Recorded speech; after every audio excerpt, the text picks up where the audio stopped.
Hello everyone, this is doctor Jeevesh Yadav.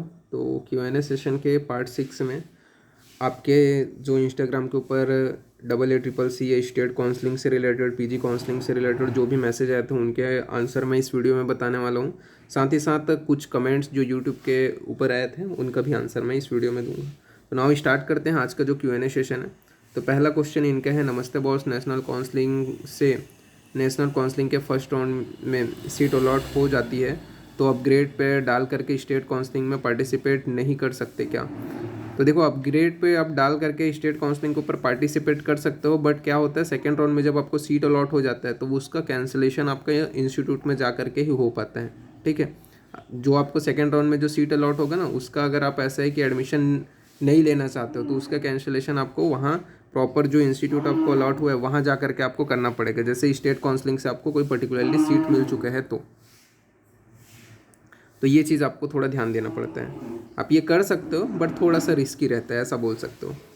Now next query को अपन आगे बढ़ते हैं। तो इन्होंने पूछा है, good evening sir, sir it is better option to take non clinical branch in government or to option for repeat. तो देखो, ये मेरे हिसाब से सही नहीं रहेगा। ठीक है, क्यों? क्योंकि आपको देखो, एक तो ऐसा है कि बॉन्ड भरना पड़ता है। अगर आप गवर्नमेंट की सीट चाहे नॉन क्लिनिकल की ही छोड़ क्यों नहीं रहे हो, तो छोड़ोगे तो बॉन्ड भरना पड़ेगा। और वही है कि ऐसे कि आपका प्रॉपर ध्यान नहीं दे पाते हो चीज़ों के ऊपर।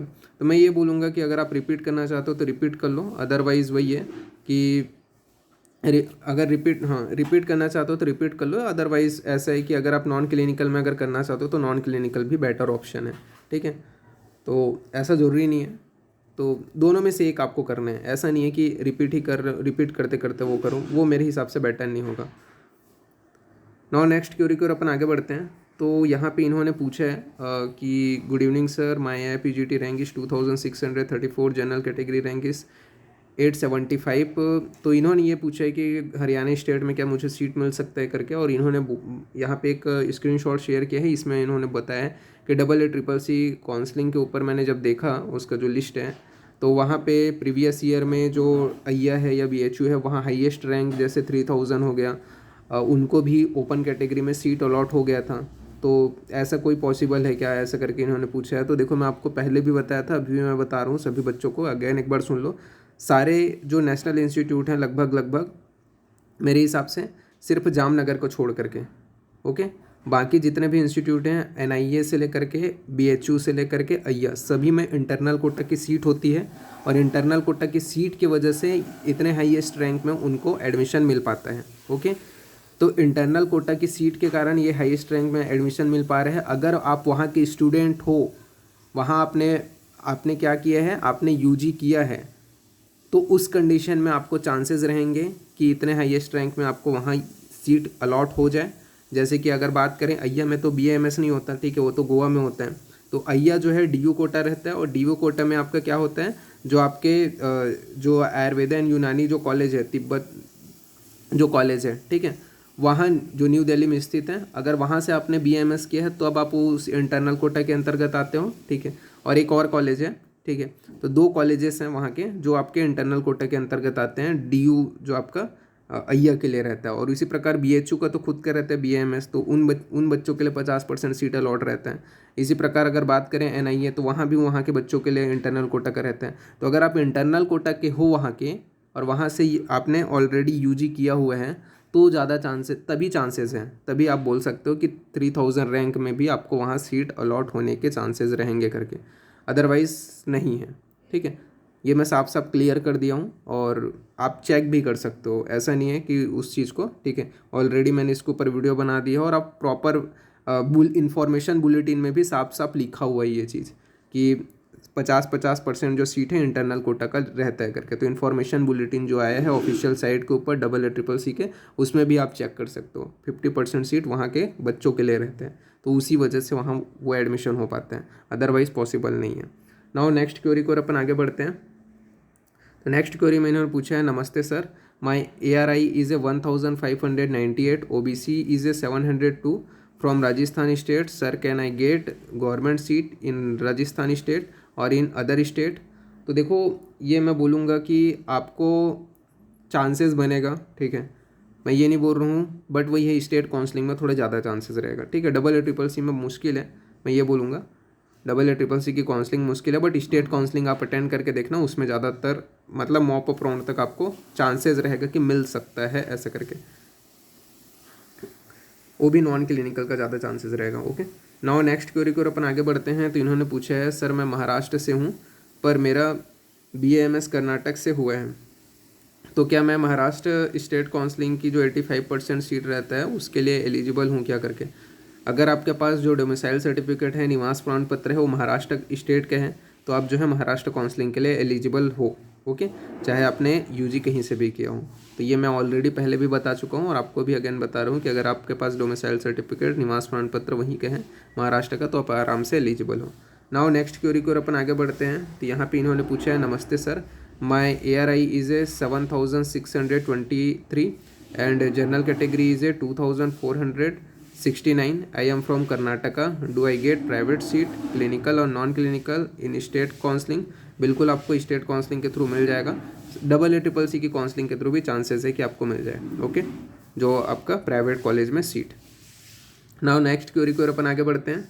तो नेक्स्ट क्वेरी में इन्होंने पूछा है, सर आयुष PG काउंसलिंग में आर्मी कोटा का कोटा होता है क्या करके।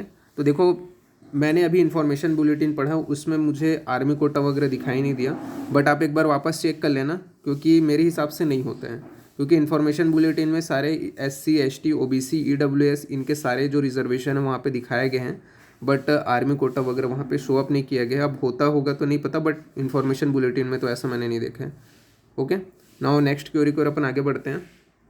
तो नेक्स्ट क्वेरी में यहाँ पे आपका बोला गया है, good evening sir, sir private college का काउंसलिंग कैसे होता है डीम को छोड़ करके। तो जितने भी प्राइवेट कॉलेज का काउंसलिंग होता है वो स्टेट काउंसलिंग या फिर सेंट्रल, दोनों के अंडर में ही आता है, ठीक है। तो स्टेट काउंसलिंग और सेंट्रल दोनों ही के है कंडक्ट कराते हैं प्राइवेट कॉलेज की भी काउंसलिंग को। तो ये चीज़ आपको मतलब बता दिया मैंने, ठीक है, आपका जो क्वेश्चन था।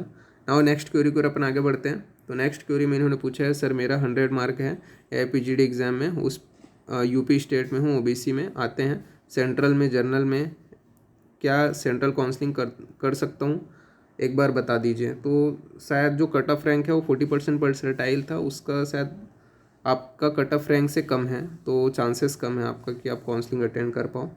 ओके, नाउ नेक्स्ट क्वेरी कर अपन आगे बढ़ते हैं। तो नेक्स्ट क्वेरी में यहाँ पे इन्होंने पूछा है, सर मुझे, अच्छा इनका मैंने वैसे आंसर दिया था, ठीक है, मुझे जहाँ तक याद है, बट अगेन मैं आपको बता देता हूँ, आपको प्राइवेट कॉलेज मिलने का चांसेस है, गवर्नमेंट कॉलेज मिलने का चांसेस कम है। ओके, नाउ नेक्स्ट क्वेरी को अपन आगे बढ़ते हैं। नेक्स्ट क्वेरी यहाँ पे है। तो इन्होंने पूछा है, हेलो सर, स्टेट काउंसलिंग के फर्स्ट राउंड में एडमिशन हो जाता है तो आगे सेंट्रल काउंसलिंग का सेकंड राउंड के लिए एलिजिबल होते हैं क्या। नहीं, अगर आप एडमिशन देखो, वहाँ पे मैंने पूरे एक प्रोसेस बता दिए हैं, पूरा प्रोसेस बता दिया, मतलब सॉरी, स्टेट काउंसलिंग में फर्स्ट राउंड में एडमिशन हो जाता है तो सेंट्रल काउंसलिंग के सेकेंड राउंड में एलिजिबल होते हैं क्या, ऐसा करके इन्होंने क्वेश्चन पूछा है। तो फर्स्ट राउंड का अगर आपने, जैसे कि स्टेट काउंसलिंग भी क्या है, आपको जब ज्वाइनिंग जो डेट है, जिस ज्वाइनिंग डेट दिया रहता है, ज्वाइनिंग डेट के बाद में उन लोग जो डॉक्यूमेंट है उसके लिए भी 1 वीक का समय दिए रहते हैं। अगर आप 1 वीक में अगर आप जो चीज़ें हैं उसको अगर प्रेजेंट नहीं करते हो तो उस कंडीशन में आपका कैंसिल हो जाता है स्टेट काउंसलिंग का एडमिशन, और उस कंडीशन में आप जो है सेंट्रल काउंसलिंग में अगर आपको मिल रहा है तो उठा लो उसी टाइम, ठीक है। लेकिन ये थोड़ा रिस्की काम होता है, तो मैं ये बोलूँगा अगर आप अटेंड कर रहे हो तो उस बिहाफ पे थोड़ा आपको पहले से आइडिया रहता है कि हाँ मुझे स्टेट में मिल पाएगा नहीं मिल पाएगा, उस बिहाफ पे ही आप करो। ऐसा थोड़ा सा दोनों पाँव को जो है, एक को मतलब दोनों पाँव को जो है पतवार में रख करके आप जो है सवार मत करो, ठीक है। जो भी हो दोनों में से एक में आपको करना चाहिए मेरे हिसाब से, और वो आइडिया आपको हो जाया रहता है, ठीक है। तो ये थोड़े रिस्की चीज़ रहता है, ये मैं बोलूँगा। नाउ नेक्स्ट क्वेरी की ओर अपन आगे बढ़ते हैं। तो नेक्स्ट क्वेरी में यहाँ पे आपका बोला गया, hello sir, OBC non creamy layer जो certificate compulsory for state wise counselling, और यहाँ पे इन्होंने पूछा है कि OBC non creamy layer certificate we can submitted particularly state OBC certificate during process of a document verification. तो हाँ बिल्कुल, अब जब कंपलसरी होता है स्टेट काउंसलिंग के लिए, ठीक है, और वही है कि आपको डॉक्यूमेंट वेरिफिकेशन के दौरान सबमिट, हाँ ड्यूरिंग प्रोसेस जो आपका डॉक्यूमेंट वेरिफिकेशन है उसी दौरान ही सबमिट करना पड़ता है। ओके, मतलब तुरंत ही सबमिट करना पड़ता है, हाँ इंस्टेंटली ही। आपको तुरंत ही सबमिट करना पड़ता है जब आपका वेरिफिकेशन होता रहता है उसी दौरान। और ऐसा है कि अगर फर्स्ट राउंड है तो उस दौरान आपको थोड़ा टाइम भी दे देते हैं, कई जगह देते हैं, कई जगह नहीं देते हैं। ओके, ये चीज़ मैंने खुद काउंसलिंग में देखा है, कई जगह दे भी देते हैं, कई जगह नहीं देते हैं, तो वही है। और मॉप अप राउंड में बिल्कुल नहीं देते हैं। मॉप अप राउंड में किसी भी डॉक्यूमेंट अगर आपके इनकम्प्लीट है तो आपका एडमिशन कैंसिल हो जाता है। फर्स्ट राउंड में थोड़ा बहुत आपको मिल जाएगा तो मिल जाएगा, ठीक है, लेकिन सेकेंड राउंड या फिर मॉप अप राउंड उसमें आपको टाइमिंग आपको उतना प्रोवाइड नहीं किया जाता। तो मैं ये बोलूँगा कि अगर आप फर्स्ट राउंड कर रहे हो तो वहाँ पे मैटर करता है कि आपका कौन सी स्टेट है, ठीक है। इंस्टेंटली तो वही है कि आपके पास जो वाला है वो उससे भी हो जाता है, बट वही है कि आपको इंस्टेंटली सबमिट करना है ऐसा नहीं रहता फर्स्ट राउंड अगर रहेगा तो। बाकी second round and mop up round में तो इंस्टेंटली आपको प्रेजेंट करना पड़ता है डॉक्यूमेंट वेरिफिकेशन के दौरान, जो आपका ओबीसी नॉन क्रीमिलियर सर्टिफिकेट है उसको। नाउ नेक्स्ट क्वेरी को अपन आगे बढ़ते हैं। तो इन्होंने पूछा है सर स्टेट कोटा के लिए भी सेंट्रल कास्ट सर्टिफिकेट लगेगी क्या? नहीं, स्टेट कोटा के लिए सेंट्रल कास्ट सर्टिफिकेट नहीं लगता। स्टेट कोटा का जो आपका स्टेट सर्टिफिकेट है वो आपका चलेगा, काम चलता है उसका। नाउ नेक्स्ट क्वेरी को अपन आगे बढ़ते हैं। तो इन्होंने पूछा है सर वेरिफिकेशन कब कराना रहता है? तो वेरिफिकेशन देखो, जब आप फॉर्म वगैरह भरते हो उसी दौरान आपका जो है वेरिफिकेशन वगैरह कराया जाता है। ओके, मतलब प्रॉपर वेरिफिकेशन तो आपको सीट अलॉटमेंट के दौरान ही होता है। अगर आप ऐसा है कि आपका वही है कि अगर ऑनलाइन अगर हो रहा है तो उस दौरान आपको वही है, जब फॉर्म वगैरह भरोगे तो उसी दौरान आपका हो जाएगा। आपको वहाँ पे ओरिजिनल वगैरह का स्कैन करके अपलोड करना पड़ता है, और बाकी जब आपको सीट अलॉट हो जाता है तो वहाँ ओरिजिनल को देखते ही हैं। तो ड्यूरिंग आपका रजिस्ट्रेशन या एडमिशन जो प्रोसेस रहता है, ठीक है, जो आपकी काउंसलिंग होती है उसी दौरान ही आपको वेरिफिकेशन कराना रहता है। फिर नेक्स्ट इन्होंने पूछा है सर स्टेट काउंसलिंग कब स्टार्ट होगा? तो इसके ऊपर मैंने ऑलरेडी पिछले जो वीडियो था वो आप चेक कर लो, उसके ऊपर मैंने ऑलरेडी बता दिया है कि कब से कब तक स्टार्ट होगी ऑल स्टेट की counselling date. Now next query को अपन बात करते हैं। तो इस medical certificate is compulsory to everyone?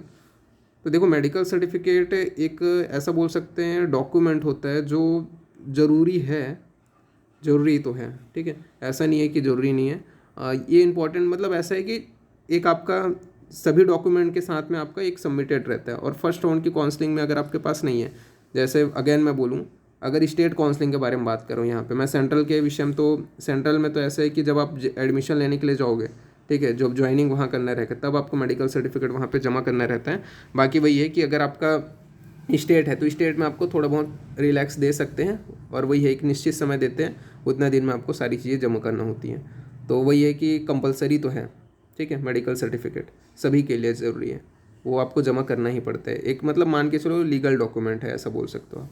Now next query को अपन आगे बढ़ते हैं।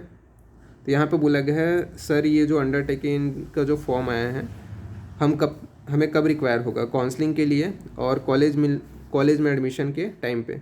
तो देखो, काउंसलिंग के लिए नहीं आपको ये रिक्वायर है, ठीक है। काउंसलिंग के बाद में जब आपको कॉलेज मिल जाता है तब वहाँ पे आपको एडमिशन के दौरान ये फॉर्म को वहाँ पे भरना पड़ेगा, अंडरटेकिंग का, जो मैंने अभी बताया हुआ है, ठीक है, जो आपको डॉक्यूमेंट 6 नवंबर से पहले जमा करना है वो वाला।